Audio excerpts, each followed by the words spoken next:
बृहस्पति पुत्र कच्छ की सर्व त्याग साधन से जीवन मुक्ति। श्री वशिष्ठ जी कहते हैं, रघुनंदन, ये शिखी ध्वज की कथा मैंने तुमसे आद्योपांत कह दी। श्री राम, राजा शिखी ध्वज ने जिस प्रकार व्यवहार करते हुए राज्य किया, उसी प्रकार तुम भी राज्य व्यवहार करो।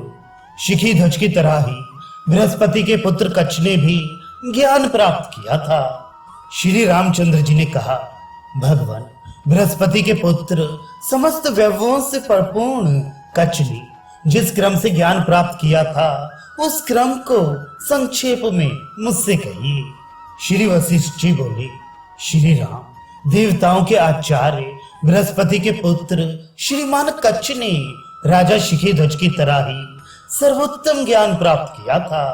इसकी कथा तुम सुनो। कच्छ का अभी बाल्यकाल समाप्त ही हुआ था और ज्यों ही यौवन आरंभ हुआ, त्यों ही वह संसार सागर को तर जाने के लिए कटिबद्ध हो गया। वह पद और पदार्थ का यथार्थ ज्ञाता था। वह अपने पिता बृहस्पति से कहने लगा। कच्छ ने कहा, भगवान, सब धर्मों का ज्ञान रखने वाले पिताजी, मैं इस संसार रूपी जाल से कैसे बाहर निकल सकता हूँ, ये आप बताइए। बृहस्पति बोले, पुत्र, अनर्थ रूप हजारों मगरों के निवास स्थान इस संसार सागर से किसी प्रकार के उद्वेग के बिना किए गए सर्व त्याग से तत्काल ही प्राणी बाहर निकल जा सकता है। श्री वशिष्ठ जी ने कहा, श्री राम, अपने पिता का ये परम पवित्र वचन सुनकर कच्छ सब कुछ परित्याग करके एकांत वन में चला गया।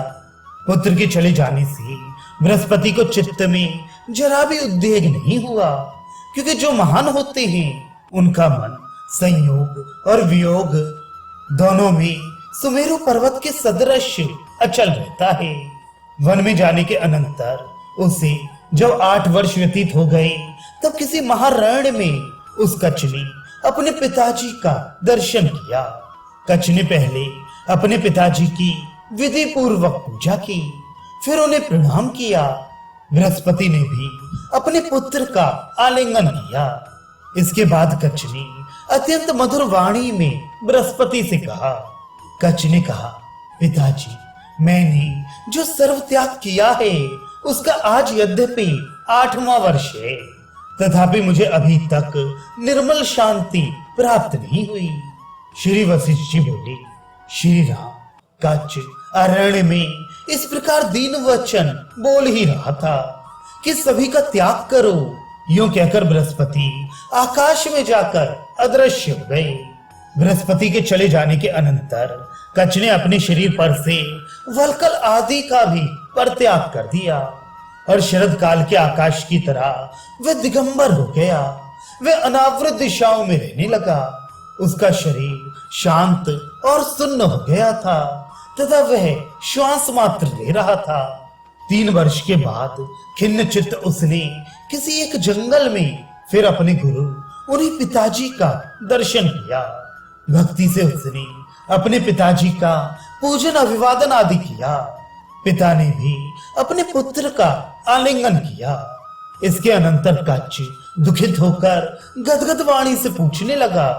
कच्छ ने कहा, पिताजी, मैंने सबका त्याग कर दिया, कंथा, दंड, कमंडल आदि का भी त्याग कर दिया, तथापि अपने आत्म पद में मेरी स्थिति नहीं हुई। अब मैं क्या करूं? बृहस्पति बोले, पुत्र, चित्त ही सब कुछ है, अतः उसी का त्याग कर तुम अपने स्वरूप में स्थित हो जाओ। सर्वज्ञ लोग चित्त त्याग को ही सर्व त्याग कहते हैं। श्री वशिष्ठ जी ने कहा, श्री राम, पुत्र से ऐसा कहकर बृहस्पति शीघ्रता से आकाश में उड़ गए। इसके अनंतर अंतःकरण से खेद निकालकर वह कच्छ त्याग के उद्देश्य से चित्त की खोज करने लगा। खोज करने पर भी जब उसे चित्त की प्राप्ति नहीं हुई, तब उसने विवेक पूर्वक विचार किया कि देह आदि जो भी कुछ ये प्रसिद्ध पदार्थ हैं, वे तो चित्त नहीं कहे जा सकते और उनमें चित्त कहाँ रहता है इसका भी निरूपण नहीं हो सकता। इसलिए विचारे अपराध शून्य देह आदि का मैं व्यर्थ ही क्यों त्याग करूं।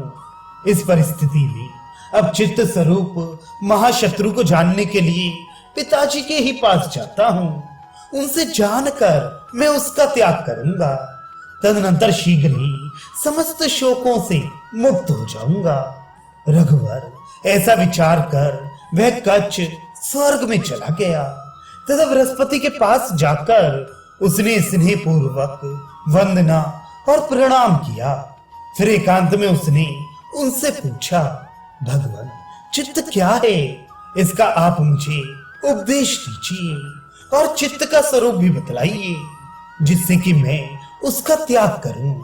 बृहस्पति ने कहा, आयुष्मान चित्त तत्वज्ञ महान भाव अपने अहंकार को ही चित्त जानते हैं।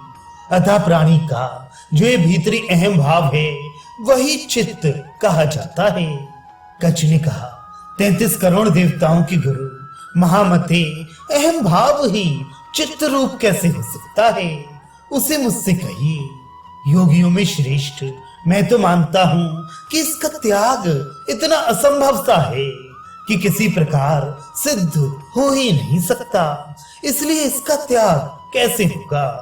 बृहस्पति ने कहा, पुत्र अहंकार रूप चित्त का त्याग तो फूलों के मर्दन से भी और नेत्रों के मिलन से भी अत्यंत सुलभ है। अतः इसके त्याग में तनिक भी क्लेश नहीं है। तन्हे इसका त्याग जिस उपाय से सुलभ होता है वह उपाय मैं तुम्हें बतलाता हूं। सुनो, जो वस्तु केवल अज्ञान से उत्पन्न होती है उसका परमात्मा के यथार्थ ज्ञान से विनाश हो जाता है। पुत्र जैसे मिथ्या भ्रम कुछ वस्तु नहीं है, वैसे ही अहंकार भी वास्तव में कुछ है ही नहीं। अज्ञानियों की दृष्टि से ये उसी प्रकार असत होता हुआ भी सत सा प्रतीत होता है, जिस प्रकार बालक की दृष्टि से असत बेताल प्रतीत होता है। जैसे रज्जू में भ्रांति से बिना हुए ही सांप दिखाई पड़ता है, जैसे मरुभूमि में बिना हुए ही जल दिखाई पड़ता है, वैसे ही अज्ञान से अहंकार भी मिथ्या ही प्रतीत होता है। जैसे चंद्रमा एक ही है परंतु नेत्र दोष से मिथ्या ही दो दिखाई देता है, वैसे ही ये अहंकार अज्ञान से ही दिखाई देता है। वह अज्ञान से प्रतीत होता है इसलिए तो असत्य नहीं है, और वास्तव में है नहीं इसलिए सत्य नहीं है।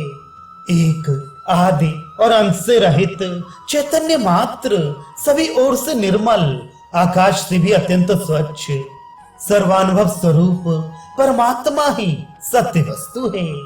सभी जगह और सभी प्राणियों में निरंतर सब ओर से प्रकाश करने वाला वही एक विज्ञानानंद घन परमात्मा उसी प्रकार प्रकाशित होता है जिस प्रकार समुद्र की चंचल अनंत तरंगों में जल। विवेक पूर्वक विचार करना चाहिए कि ये अहंकार नाम की कौन सी वस्तु है और किस प्रकार किससे उत्पन्न हुई है।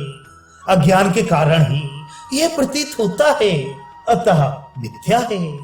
इसलिए पुत्र ये देह आदि मैं हूं। इस तुच्छ परमित आकार और देश काल से परिच्छिन्न मिथ्या विश्वास को छोड़ दो। तुम तो देश काल आदि परिच्छेदों से शून्य, स्वच्छ, निरंतर उदय स्वभाव, व्यापक, सब पदार्थों के रूप से भासमान, निर्मल, अद्वय, केवल सच्चिदानंदमय हो। तुम सर्वदा ही अत्यंत विशुद्ध, अनंत, नित्य, चिन्मय परमात्मा हो।